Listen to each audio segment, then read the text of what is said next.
turagushimiye wera mana yacu kamana gira neza unonye kutwemerera kuri amasaha turi imbere yawe izina ryawe ntabwo cyubahiro waje natwe amasaha yashize nta kanya cyakwe natwe mwami igituye tugituranga ni igikorwa Yesu Kristo gukora umurimo wasize bavuga ati abazakwizera bose bakabatugwa mu izina ryawe bazakizwa none mwami ndanone twetse uyu murimo uvuga ati muzakora cyose muzatangira mu izina ryanjye natwe kuyu murimo mwami tuze ngo uzamana we uyobore gahunda yose yakorwa n'ibego nawe yaba ari indirimbo yaba ari ijambo ryawe yaba ari umubatizo byose bigengo nawe mwuka wera amanuka yobore ahantu mwuka wera abanatwe byose kuko ushaka tujyambaje mu izina ry'Umwami Yesu Kristo amen Imana cyangwa icyubahiro mu izina ry'Yesu amen Mungu wetu akose kubategeka Kristo ko kufungura aya materaniro yacu kumugoroba juu ya kufungua mkutano wetu ya jioni ya leo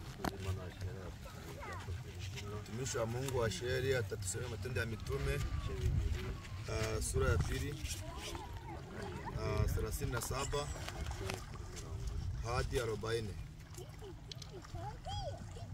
turasoma mu izina ry'Umwami wacu Yesu Kristo. Abo bantu bumvise ibyo bibacumita mu mitima nuko babaza Petero n'izindi ntumwa bati bagabo bene data mbese tugire dute? Petero arabasubiza ati nimwihane umuntu wese muri mwe abatizwe mu izina rya Yesu Kristo ngo mubone kubabarirwa ibyaha byanyu kandi namwe muzahabwa iyi mpano y'umwuka wera kuko isezerano ari iryanyu n'abana banyu n'abari kure bose abazahamagarwa n'Umwami Imana yacu. Amen. Imana ihinga y'amagambo. Mungu abariki maneno katika jina la Yesu Kristo.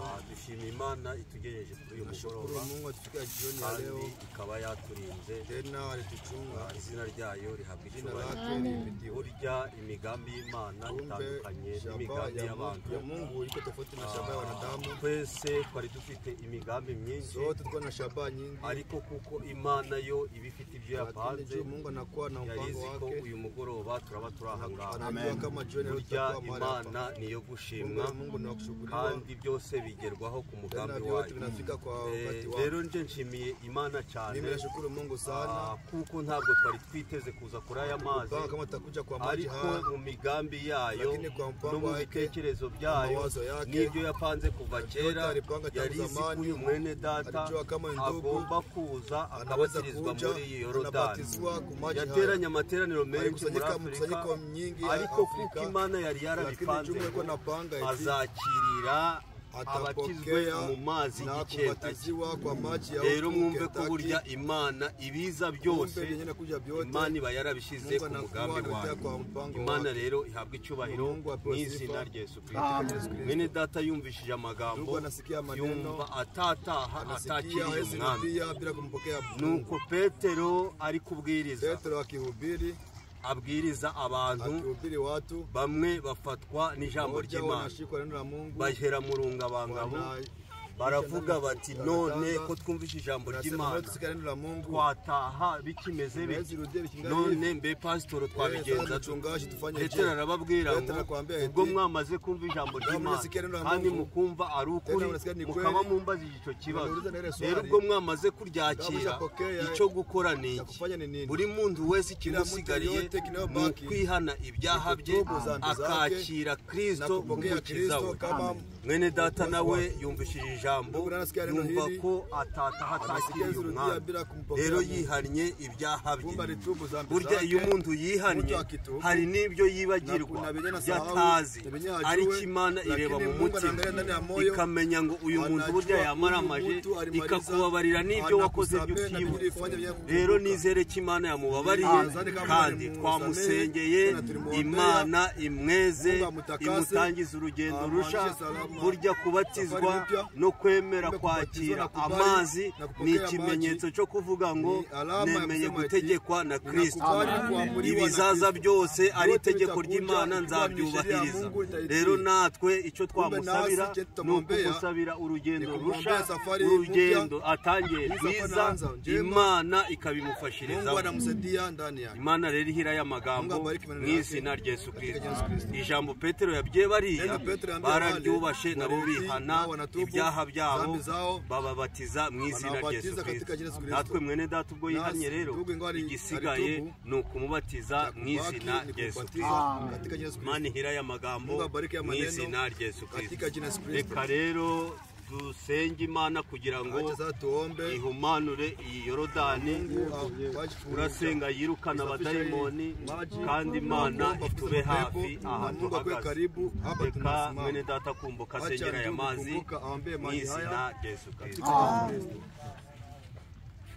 Turagushimye, turaguhimbaje Uwiteka Mana yacu. Tugushimiye ko uri Imana nyamana, izina ryawe rihabwa. Amen. Umenya ibintu bitari byaba, twebwe tumenya ibibaye n'ibyahashize, ariko wowe umenya n'ibitaraba.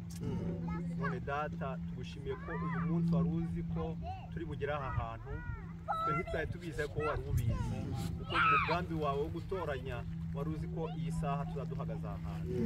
None data tuje mu gikorwa ku bwa mwene data uherekeje wakiriye Kristo n'umukiza, turakwinginze ngo umufate ukuboko, umwambike imbaraga, aho adashoboye umushoboze.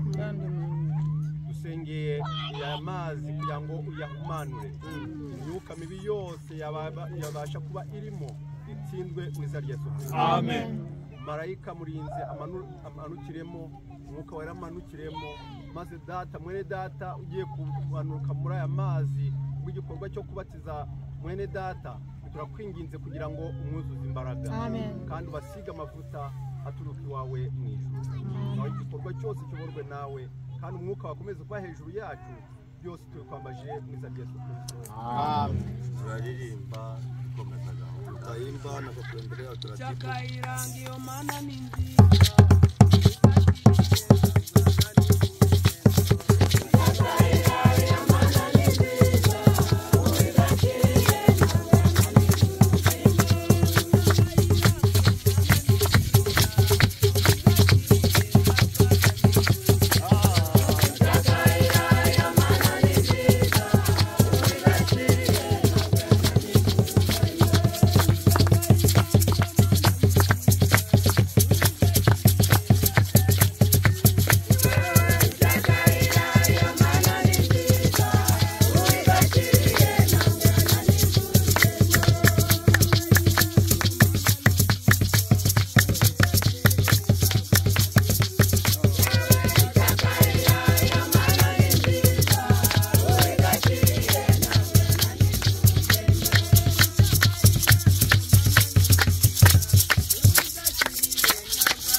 kwa mwene data Emmanuel ubwo yemeye Kristo nk'umukiza we, nanje bihamije mubatiza mu izina rya Yesu Kristo. Amen.